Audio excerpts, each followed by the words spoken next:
साथियों को नमस्कार। आज मैं बहुत शानदार टॉपिक लेके आया हूँ, पृथ्वी तत्व। हमारे शरीर में इस पृथ्वी तत्व का और धरती माता का महत्व क्या क्या हो जाता है कि हम अपने शरीर को बहुत अच्छा बनाने के लिए किन चीजों का उपयोग करके शरीर को बहुत अच्छा बना सकते हैं। यदि हम बात करते हैं पहलवानों की, आपने अक्सर देखा होगा जो भी पहलवान होते हैं वो मखमली गद्दे में व्यायाम करने के बजाय धरती माता के साथ, मिट्टी के साथ व्यायाम करने में बहुत अधिक कंफर्ट रहते हैं, क्योंकि उस ताकत को, उस एनर्जी को महसूस करते हैं कि जब मिट्टी में वो व्यायाम कर रहे होते हैं तो उनको कुछ न कुछ एनर्जी, ताकत मिलती है। यही वजह होती है कि भारत के जो ऋषि मुनि बहुत ही उच्च स्तरीय वैज्ञानिक हुआ करते थे, वो भी समाधि के लिए गुफा का ही प्रयोग करना उचित समझते थे। क्यों गुफा ही क्यों?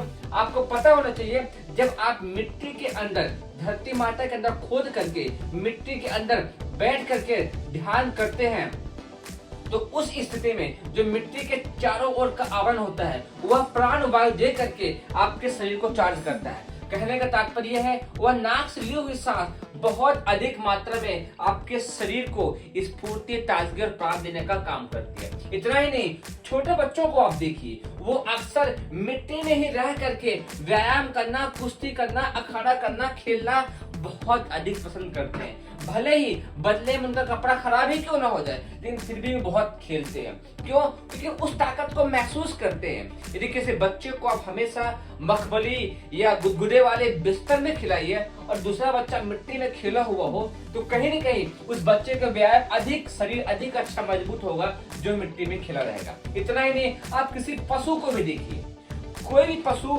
जब भी उसे मौका लगता है तो वो आराम से धरती माता के साथ लौट करके पूरे शरीर को ताजगी से भर देता है, पूरे शरीर को ऊर्जा से भर देता है। क्यों? क्योंकि उसको पता होती है कि इस मिट्टी की शक्ति क्या है, वह उससे शरीर को चार्ज हुआ महसूस करता है। इसीलिए भारतीय ऋषियों और मुनियों ने नंगे पैर तीर्थ यात्रा करने का नियम बनाया था। जब आप नंगे पैर चलते हैं तो आप धरती माता के संपर्क में रहते हैं। उस स्थिति में धरती माता आपके शरीर को चार्ज करने का काम करती है।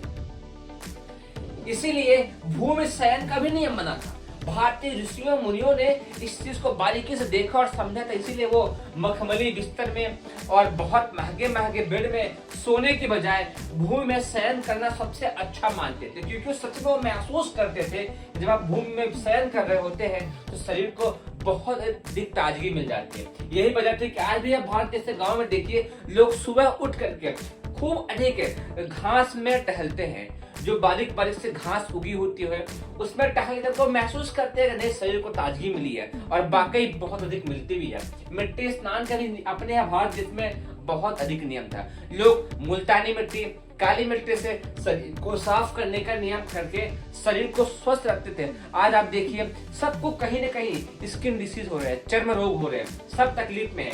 आप मिट्टी स्नान का प्रयोग करके बहुत अधिक लाभ ले सकते हैं। मिट्टी की खासियत होती है वह विष का निवारण करती है, जो भी उसमें बुरे तत्व होते हैं उसको खत्म कर देती है, उसको पूरा डिस्ट्रॉय कर देती है। इतना ही नहीं, जो भी आपके शरीर में दूषित विकार होते हैं उनको भी वो खींच लेती है। मिट्टी की ताकत होती है कि जो भी आपके शरीर में, यदि आप मिट्टी के संपर्क में है तो आपके शरीर के दूषित विकारों को खींच लेती है। इसीलिए जब भी आपको मौका लगे तो प्रातः और शाम आप टहलिए, नंगे पैर टहलिए, घास में टहलिए और परिवार के साथ टहलिए और ढेरों के ढेरों फायदे लीजिए और आप बलशाली, स्वस्थ, मजबूत जीवन जिए।